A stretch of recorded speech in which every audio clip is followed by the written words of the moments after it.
الحمدللہ رب العالمین والعاقبۃ للمتقین والصلاة والسلام علی سید الانبیاء والمرسلین اما بعد فاعوذ باللہ من الشیطان الرجیم بسم اللہ الرحمن الرحیم۔ قواعد تجوید القرآن کلاس جس میں ہم نے 10 سیشن کیے ہیں اور الحمدللہ جو سامنے ہدف تھا وہ ہم نے پورا کر لیا۔ آج ان کی صرف دہرائی ہے اور یاد دہانی کے طور پہ ان 10 کو تذکرہ کر لیا جائے گا تاکہ جس سبق میں جو قاعدہ بیان ہوا ہے اس سبق کو اگر سن لیا جائے اور اس کی مشق کر لی جائے تو اس طرح سے مشق کرنے میں آسانی ہوگی۔ تو آج ہم انشاءاللہ ان 10 جو ہمارے موضوعات ہیں ان کو زیر بحث لائیں گے اور بڑا مختصر عرض کروں گا۔ پہلا سبق ہم نے پڑھا تھا حروف تہجی۔ تو اس وقت ہم نے یہ جانا تھا کہ الف اور حمزہ، الف حمزہ یہ منفرد ہیں پڑھنے میں، باقی ہے با تا سا اور باقی حروف ان طرز پہ آئیں گے، اور کچھ حروف جو 3 پہ مشتمل ہیں جیسے جیم لکھیں تو اس میں 3 حرف آتے ہیں، تو اس کو 3 کو پڑھنے کا طریقہ ہوگا جیم۔ اب 3 والے سارے ایسے پڑھ جائیں گے، اور جب ان پہ حرکت آئے گی تو پھر یہ بھی حمزہ ہو گیا، الف کے اوپر حرکت آ گئی اور حمزہ بھی حمزہ ہی ہے، تو یہ ایک ہی آواز بنے گی حمزہ کی۔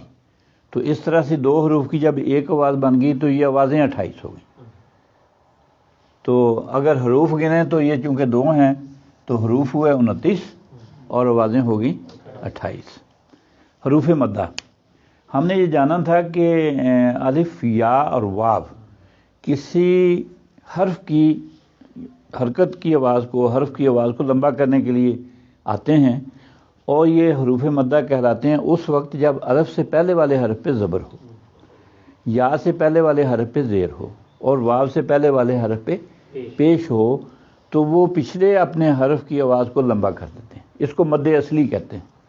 یہاں پہ تھوڑی کوتاہی ہوتی ہے، عام طور پہ ہم ان مدوں کو مد اصلی بہت کم کرتے ہیں، ہم ایک جیسے پڑھتے جاتے ہیں۔ یہ خیال رکھیں گے جب مشق کر رہے ہوں گے کہ یہاں جی الف کی وجہ سے مد آنی ہے، یا کی وجہ سے آنی، واو کی وجہ سے آنی ہے۔ اگلا چیپٹر تیسرا سیشن تھا ہمارا حروف لین کا، اس میں ہم نے 2 حروف کا ذکر کیا، یا اور واو۔ تو حالانکہ یہ حروف مدہ میں ہم پڑھ چکے ہیں لیکن یہاں کنڈیشن بدل گئی ہے۔ یہاں کنڈیشن یہ ہو گئی ہے کہ یا اور واو دونوں سے پہلے اگر زبر ہو تو پھر یہ حروف لین بنیں گے۔ اب یہاں مد نہیں ہوگی، جیسے ہم اگر با زبر یا بئی، تا زبر یا تئی، حالانکہ وہ تھا با زیر یا بی، تا زیر یا تی، تو یہاں مد نہیں ہوئی۔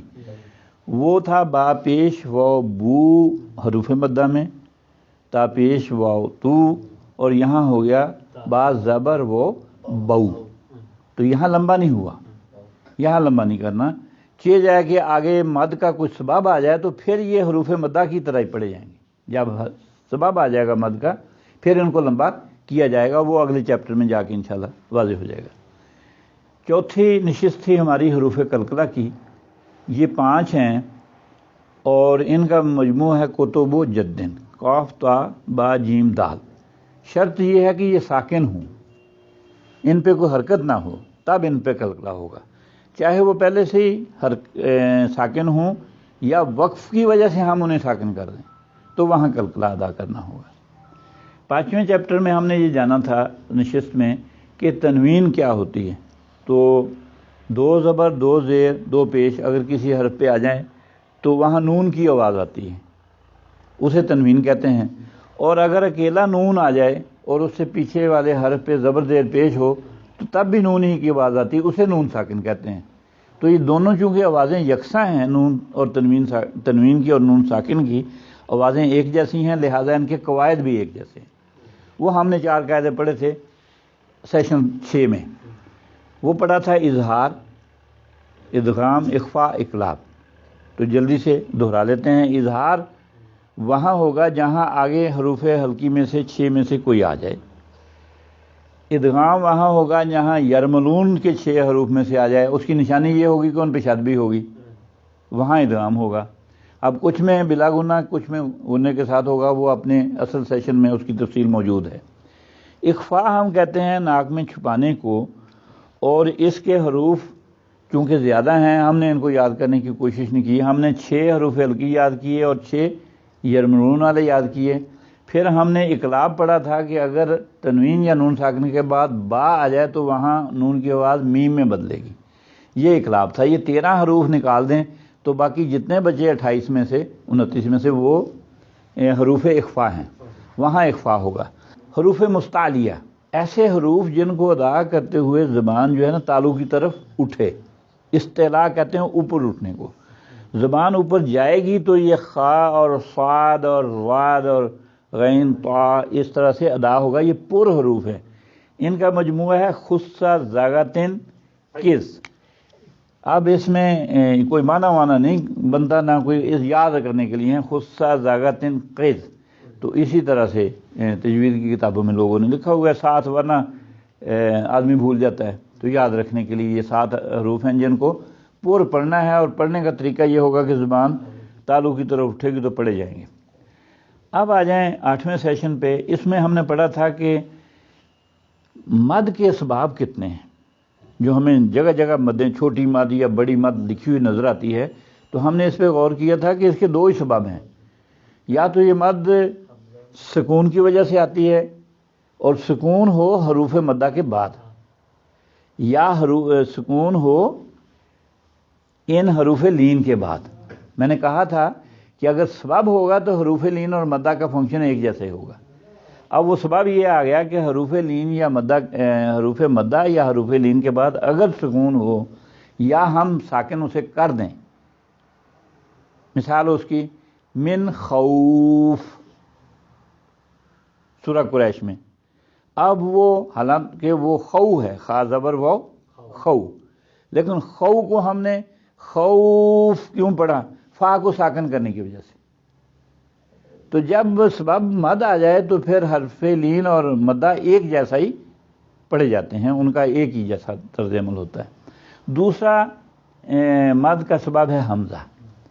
تو یہ آپ کو حمزہ کی شکل میں نظر آئے گا، یا الف کی شکل میں زبر زیر کے ساتھ الف ہو، یا واو کے اوپر حمزہ آ جائے، یا کے اوپر حمزہ آ جائے. تو اس طرح کا جہاں بھی آپ کو مد نظر آئے گی تو حمزہ اس کے بعد ضرور نظر آئے گا. وہ ہو سکتا ہے اسی کلمے کے اندر ہو سکتا ہے وہ اگلے کلمے کا شروع والا حرف ہو. تو وہاں مد کا یہ دوسرا سبب ہوتا ہے. 9ویں سیشن میں ہم نے یہ دیکھا تھا کہ قرآن مجید پڑھتے ہوئے ہم جو وقف کر لیتے ہیں تو کہاں پہ اگر رکا جائے تو پھر اعادے کی ضرورت نہیں ہوتی. وہ 4 مقامات ہیں. ایک تو آیت ہے، دوسرا میم یعنی وقف لازم کا، اور طا ہے وقف مطلق کا، اور جیم ہے وقف جائز کا. تو یہ 4 علامتیں تو ہے، یہاں اعادہ کرنے کی ضرورت نہیں. ان کے علاوہ ہوں تو پھر پیچھے سے اعادہ کیا جاتا ہے. البتہ دوسری بات ہم نے یہ سیکھی تھی کہ رکیں کیسے. اس میں قاعدہ ایک ہی ہے کہ چاہے آیت پہ رکیں یا درمیان میں رکیں یا جہاں نہیں بھی رکنا چاہیے تھا وہاں آپ رک گئے تو وقف کا قاعدہ نہیں بدلے گا. وقف ویسے ہی کرنا ہوگا جیسے وقف کیا جاتا ہے. چاہے آپ کی سانس ٹوٹی ہے تب بھی وقف کا قاعدہ وہی ہے کہ حروف مدہ یا لین کے بعد اگر ساکن حرف آ رہا ہے تو پھر اس کو لمبا کھینچ کے تب رکنا ہے. ایسے ہی نہیں کہ پڑھتے پڑھتے رک گئے اور پھر وہ. یہ وقف کرنے کا طریقہ ہے. یعنی کہاں وقف کیا جائے اور کیسے کیا جائے، اور کیسے بڑی امپورٹنٹ بات ہے کہ اگر آپ وقف صحیح کر رہے ہیں تو اس جگہ پہ بھی رکیں جہاں نہیں رکنا چاہیے تھا تو کوئی حرج نہیں واقع ہوا، کیونکہ آپ نے وقف کا قاعدہ صحیح پڑھ لیا. اب دوبارہ سے ادا کر لیں گے تو وہ کمی پوری ہو جائے گی. 10ویں سیشن میں ہم نے بات کی تھی حروف قریب الصوت. ایسے حروف جن کی آوازیں آپس میں ملتی جلتی ہیں تو ان کے پڑھنے کا خاص طور پہ خیال رکھا جائے گا، ان کے مخارج کا اور صفات کا، تاکہ حرف سے بدل نہ جائے. اور ایسا ہونا قرآن مجید کی بڑی غلطیوں میں سے ہے کہ آپ نے پڑھنے میں کچھ پڑھا اور وہ لفظ چونکہ ملتے جلتے ان کی آوازیں ہیں تو ادائیگی میں بندے کو بعض اوقات خود فرق واضح نہیں ہوتا، تو وہ ہم ان کو دہرا دیتے ہیں. تا اور طا میں فرق ہے. تا باریک اور طا پر ہے. اسی طرح سے سا باریک ہے، سین میں سیٹی کی آواز ہے، اور صاد پر حرف ہے. اسی طرح سے ہا اور ہا میں فرق ہے. ہا پڑھا جاتا ہے اور ہا. اسی طرح سے زال، زا اور را، ان کے اوپر اگر زبر آ جائے، زیر آ جائے، تو ان کی آوازیں ایک ہی آتی ہیں، زا زا زا، تو ایک جیسی آوازیں نہیں ہیں۔ زا جو ہے یہ نرم آواز ہے، زا زا زور دے کے آواز ہے، اور را جو ہے یہ پر آواز ہے۔ تو ان تینوں میں پھر صفات کی وجہ سے فرق ہو جائے گا۔ عین اور حمزہ میں نے مثال دی تھی وہاں بھی کہ علیم بہت علم والا، اور علیم دردناک، تو آپ نے حمزہ پڑھا تو دردناک ہو گیا، اور علیم پڑھا تو علم والا ہو گیا، بہت علم والا۔ تو عین عام طور پہ حمزہ میں بدلتی ہے، اس کی پریکٹس کم ہوتی ہے۔ حمزہ ہم الحمدللہ ٹھیک ہی پڑھتے ہیں پہلے ہی، تو عین کی مشق کر لی جائے، عین زبر ع ایسے۔ آگے ہے قاف اور کاف، یہ پورے اس میں عام طور پہ آپ کو یہ واضح ہے، سب تقریباً ٹھیک ہی پڑھتے ہیں۔ قاف کو پر پڑھا جائے گا اور کیف اس کے مقابلے میں باریک ہوگا۔ تو اس طرح سے ہمارا یہ آج کورس مکمل ہوا اللہ کی توفیق سے۔ آپ کا ذوق شوق بھی زبردست تھا، اور اس کو جاری رکھیں اپنے اس ذوق شوق کو۔ اگلا مشورہ ہم انشاءاللہ اس کلاس کے بعد کرتے ہیں۔ اللہ تعالی ہمیں سیکھنے سکھانے کے عمل میں آسانی عطا فرمائے۔ ربی یسر ولا تعسر وتمم بالخیر، وآخر دعوانا ان الحمد للہ رب العالمین۔